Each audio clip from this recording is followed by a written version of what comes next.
Hello everyone, स्वागत है आप सभी का मेरे YouTube channel Jharkhand study classes में। मैं हूं खुशी कुमारी। आज मैं आप लोगों से शेयर करने वाली हूं एसएससी द्वारा वैकेंसी जो निकला है झारखंड उत्पाद सिपाही, जिसमें कि कक्षा 10 के बुक का ही पढ़ना होगा, जो कि सेकंड पेपर में हिंदी है, उसमें कक्षा 10 का ही पढ़ना होगा। तो उसमें आपको देखिए यहाँ पे कविता खंड में जो की है सूरदास, तुलसीदास, देव, जयशंकर प्रसाद, सूर्यकांत त्रिपाठी, निराला, नागार्जुन, गिरिजा कुमार माथुर, ऋतुराज एवं मंगलेश डबराल, इन सभी की कविता आप लोगों को पढ़ना है। झारखंड उत्पाद सिपाही जिसमें कि सेकंड पेपर हिंदी में आपको सूरदास, तुलसीदास के बारे में पढ़ना होगा, उनकी कविताओं के बारे में। तो सबसे पहले हमें जानना होगा कि सूरदास कौन है, तुलसीदास कौन है, उनका जन्म कहाँ हुआ, उन सब के बारे में। और झारखंड सीजीएल एग्ज़ाम में भी आपको तुलसीदास और सूरदास के बारे में पढ़ना होगा। तो मैं थोड़ा बहुत इस टॉपिक के ऊपर वीडियो बना रही हूँ कि सूरदास और तुलसीदास कौन थे, उनकी जीविका के बारे में, उसकी जीवनी को आज मैं बताने जाने वाली हूँ।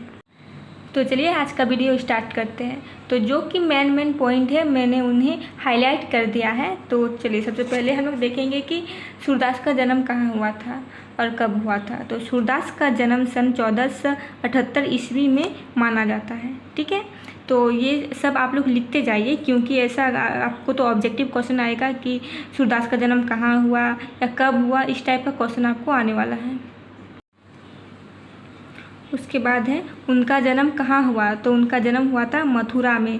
और कहाँ हुआ था, रूनकटा या फिर रेणुका, जो कि क्षेत्र का नाम है, वो इसी जगह में हुआ था, रेणुका या फिर रूनकटा। आगे हम लोग देखेंगे कि उनका निधन कब हुआ। निधन का बात करें तो यहाँ पे है 1583 ईस्वी में पारसोली में उनका निधन हुआ। और इनके जो मुख्य ग्रंथ है, जो कि 3 ही है, 3 मुख्य ग्रंथ में क्या क्या है, सूरसागर, साहित्य लहरी और सूर सारावली और सूरसागर। तो ये इनके मुख्य ग्रंथ है, सूरसागर, साहित्य लहरी और सूर सारावली। तो इसे भी आप लिख सकते हैं। आगे हम लोग देखेंगे कि सूरदास की कविताओं में किस चीज़ के बारे में वर्णन किया जाता है। तो सबसे पहले कि इसमें दिया हुआ है कि सूरदास की कविताओं में खेती, पशुपालन और भारतीय समाज के बारे में जो चित्रण किया गया है या चित्रण किया जाता है, मतलब कि भारतीय संस्कृति को अपनी कविताओं में दिखाते हैं। फिर है कि सूर वात्सल्य और श्रृंगार के श्रेष्ठ कवि माने जाते हैं और कृष्ण और गोपियों का प्रेम सहज मानवीय रूप की प्रतिष्ठा करता है। यानी कि सूरदास की कविताओं में मुख्य रूप से भारतीय समाज या फिर सूर वात्सल्य, श्रृंगार और कृष्ण गोपियों के बारे में उनका वर्णन होता है। आगे प्रश्न ये बनता है कि सूरदास की कविताएं किस भाषा में लिखी गई है। तो इसमें होगा आपका आंसर ब्रज भाषा में। सूरदास की कविता में तो आप लोग देखिए कि मुख्य पॉइंट क्या क्या है कि सूरदास का जन्म हुआ था 1478 ईस्वी में। कहाँ पे हुआ था, मथुरा में। मृत्यु कहाँ हुई थी, 1583 ईस्वी में पारसोली में, जगह का नाम पारसोली है। उनके 3 मुख्य ग्रंथ है, सूरसागर, साहित्य लहरी, सूर सारावली में सूरसागर। और इनकी कविता में जो मुख्य रूप से किस भाषा का प्रयोग किया जाता है, वो है ब्रज भाषा। आगे हम लोग बात करेंगे तुलसीदास के बारे में। तो चलिए देखते हैं।